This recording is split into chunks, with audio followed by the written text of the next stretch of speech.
से लेकर के आया। टेंशन बदस्तूर जारी है। डॉक्टर टेस्ट करता है, बोले साहब मैं नहीं, बोले आप, बोले मैं नहीं, मैं आप, बोले टेस्ट होता है, टेस्ट होता है, आप राहत की सांस लेते हैं कि आप तो कभी बाप बन ही नहीं सकते।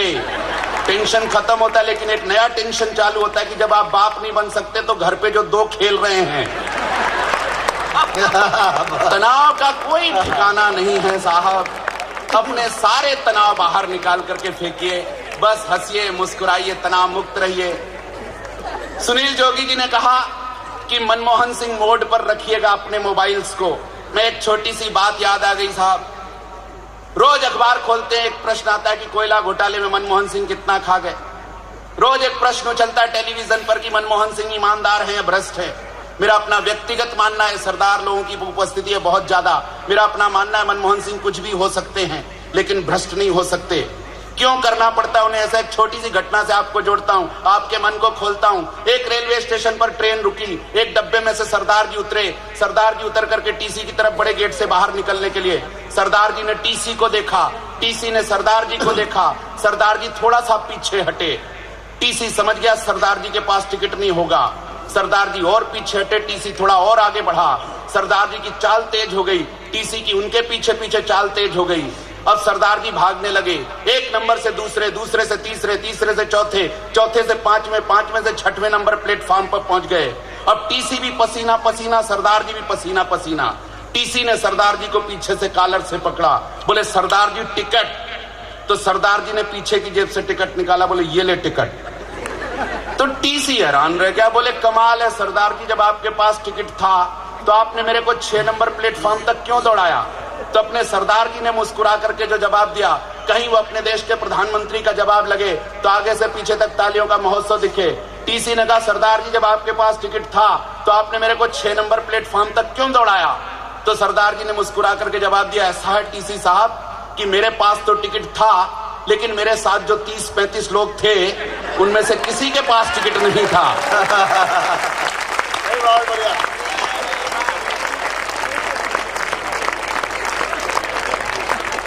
साहब ये अपने सरदार जी की मजबूरी है कि अगले के पास तो टिकट है लेकिन उसके साथ जो 30-35 लोग फंसे हुए हैं उनमें से किसी के पास टिकट नहीं है और हमारा सरदार बेचारा दौड़ दौड़ के एक को बाहर निकाल रहा है। ये अपने सरदार जी की मजबूरी है। एक बार सरदार जी के लिए आपकी तालियां उठनी चाहिए पूरे मन से, पूरे जोशो खरोश के साथ। उदिता जी को बहुत बहुत बधाई देना चाहता हूँ। बहुत अच्छी कविता पढ़ी आपने, खुदा से मांगा, बहुत अच्छा किया आपने, हिंदुस्तान के नेताओं से नहीं मांगा वरना आपकी डायरी वारी भी छीन ले जाते वो। नेताओं को अगला कुछ दिखता ही नहीं है साहब। लालू प्रसाद जी यादव अपने चेहरे किसी को नहीं दिखा। लालू प्रसाद यादव जी एक जनरल स्टोर्स की दुकान में चढ़े, बोले ये बंदरवा का फोटो कितने का दिया? तो दुकानदार ने धीरे से कहा लालू जी ध्यान से देखिए वो आईना है। ये स्थिति है साहब अपने देश की। लेकिन मैं लालू जी को ईमानदार नेता मानता हूं साहब। उन्होंने जिस जेल का उद्घाटन किया उस जेल में वो खुद भी गए। ऐसी ईमानदारी कहां है नेताओं में? मुझे तो लगता है कि उनको शमशान घाट के उद्घाटन का भी आमंत्रण देना चाहिए कुछ नेताओं को, तो शायद देश की स्थिति ज्यादा सुधर सकती है। तालियां वालियां। एनआरआई, अच्छा बजाते रहिएगा, हंसिएगा, मुस्कुराइएगा साहब। एनआरआई की परिभाषा मेरी नजरों में ये होती है कि कभी ना रोने वाले इंडियंस। वाह, अच्छा है। हमेशा हंसने हंसाने वाले इंडियंस। बस हंसिएगा, मुस्कुराइएगा। ऐसे ही आपके चेहरे की मुस्कुराहट थोड़ी सी चौड़ी हो जाएगी तो मुझे भी बहुत अच्छा लगेगा साहब। समय की अपनी सीमाएं हैं, इसलिए वो कहना चाहता हूं। बाबा रामदेव के काले धन का जिक्र किया गया। बाबा रामदेव का अपना, बाबा रामदेव के योग के कारण जागरूकता बहुत आई। आदमियों में तो क्या, जानवरों तक में जागरूकता आ गई साहब। इसलिए बाबा राम, मेरा एक मित्र है मेरे पास चला है, बोले सुंदरानी जी नमस्ते। मैंने कहा नमस्ते। बोले सांस लेने में तकलीफ होती, क्या करूं? मैंने कहा कितने बजे उठता है? बोले जी सुबह के 8 बजे। मैंने कहा तकलीफ होएगी होएगी। सुबह के 6 बजे तक बाबा रामदेव के सारे चेले खींच खींच के सारी ऑक्सीजन खत्म कर देते हैं। उसके बाद तो तू उठता है। ताजी हवा मिले तो मिले कहां से तेरे को? अरे बोले भाई साहब मजाक कर रहे यार, सही सही बता। अरे मैंने कहा तकलीफ है सांस में तो बाबा के पास जाओ, बाबा के पास हर चीज का इलाज। अब साहब वो कनखल चला गया हरिद्वार, बाबा के चरणों में लेट गया। बोले बाबा सांस लेने में तकलीफ होती, क्या करूं? बाबा बोले बेटा कितने बजे उठता है? बोला जी सुबह के 8 बजे उठता हूं। बाबा ने मुस्कुरा कर कहा बेटा जल्दी उठा कर, जो जल्दी उठेगा वो फायदे में रहेगा। वो लौट आया बाबा की बात मान करके, सुबह 4 बजे घूमने निकल पड़ा। उत्तर भारत का इलाका, ठंड, कोहरा, अंधेरा, धुंध। एक चोर मिल गया, उसने चाकू दिखा के रुपए पैसे घड़ी वड़ी सब उतरवा ली। वो रोता रोता बाबा के पास गया, बोले बाबा आपके चक्कर में तो मैं लुट गया। बाबा मुस्कुरा करके बोले बेटा मैंने पहले ही कहा था, जो पहले उठेगा वो फायदे में रहेगा। चोर तुझसे पहले उठ गया था इसलिए वो फायदे होगा, बेटा तू और पहले उठा कर।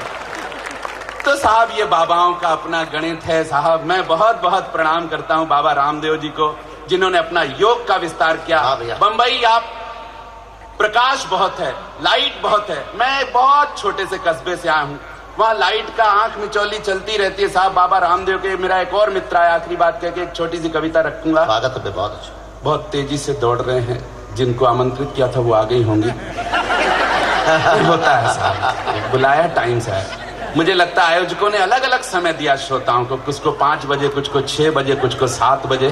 तो सब श्रोता अपने अलग अलग टाइम पर आ रहे हैं। मैं प्रणाम करता हूं साहब।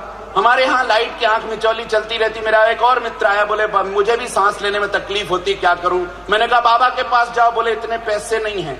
तो मैंने कहा पैसे नहीं है तो सुबह 5 बजे टीवी पर बाबा प्रकट होते हैं, योग सिखाते हैं, टीवी देख योग सीख। बोले यार ये बहुत अच्छी सलाह दी। कितने बजे बाबा प्रकट होते हैं? मैंने कहा सुबह 5 बजे। वो नहा धो के तैयार होके टीवी के सामने खड़ा हो गया। सुबह 5 बजे बाबा जी बालकृष्ण जी के साथ प्रकट हुए। बोले भक्तों पलथी मार कर बैठिए। वो बेचारा पालथी मार के बैठ गया। बोले अब आप अपनी आंख बंद कीजिए। उसने अपनी आंख बंद कर ली। बोले अब दाईं ओर से सांस जोर से खींचिए। उसने खींच ली, लाइट गोल हो गई। अब साहब आंख बंद है, सांस खिंची है। वो सोचता बाबा बोले तो सांस छोड़ूं, अब बाबा टीवी पे हो तो बोले। आधे घंटे बाद लाइट तो आ गई, लेकिन अगले की सांस वापस नहीं आई। और मजेदार बात तो यह है कि 4 घंटे तक पता ही नहीं चला कि बाबा जी हैं कि गए। सोचे दादाजी योग कर रहे हैं साहब, ये बाबाओं का अपना काम है। बस ऐसे ही हंसते मुस्कुराते रहिएगा, तालियां वालियां बीच में बजाते रहिएगा। मैं तालियां किसी कविता का मापदंड नहीं होती, लेकिन पुरुषों जितने भी एनआरआईज बैठे, जितने भी पुरुष वर्ग बैठे, उनसे कहना चाहता हूं कि तालियां मापदंड नहीं होते। हमारे किसी बड़े कवि ने कहा कि हर चीज का, हर जन्म का आपका एक कोटा फिक्स है। आपको एक जन्म में कितनी सांसें लेनी है, कोटा फिक्स है। ना तो एक सांस कोई कम लेगा, ना एक सांस कोई ज्यादा लेगा। आपको एक जन्म में कितना हंसना है, कोटा फिक्स है। ना तो कोई कम हंसेगा, ना ज्यादा हंसेगा। उसी प्रकार हे ज्ञानी पुरुषों, आपका एक जन्म का ताली बजाने का भी कोटा फिक्स है। उस कोटे को इसी जन्म में खत्म कर लेना। जो पुरुष इस जन्म में ताली बजाने का कोटा खत्म नहीं करते, उन्हें भगवान अगला एक विशेष जन्म देता है, जिसमें घर घर जाकर ढोलक के साथ तालियां बजानी पड़ती हैं। इसलिए अपना अगला जन्म कतई खराब मत कीजिएगा, तबीयत से बजाते रहिएगा। भाई साहब बहुत बहुत धन्यवाद देता हूं। मेरी अपनी समय सीमा, एक कविता जिसके कारण आज मैं इन बड़े कवियों के बीच में उठने बैठने लायक हुआ हूं। आदरणीय हरिओम पवार जी की उपस्थिति है।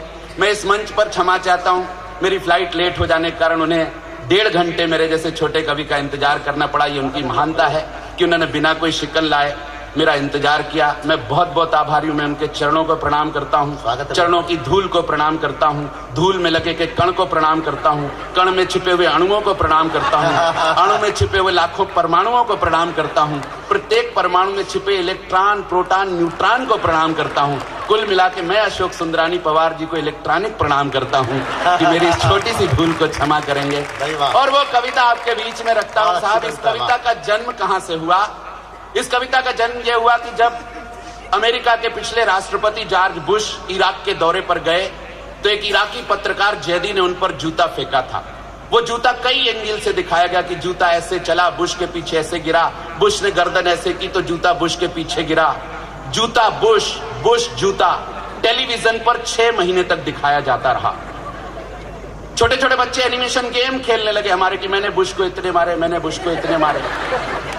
मैंने जैदी से पूछा, मैंने कहा, अरे जैदी तुम मुसलमान बहादुर कौम, तुम लोग तो बम फेंक के मारा करते थे, जूते कब से फेंकने लगे?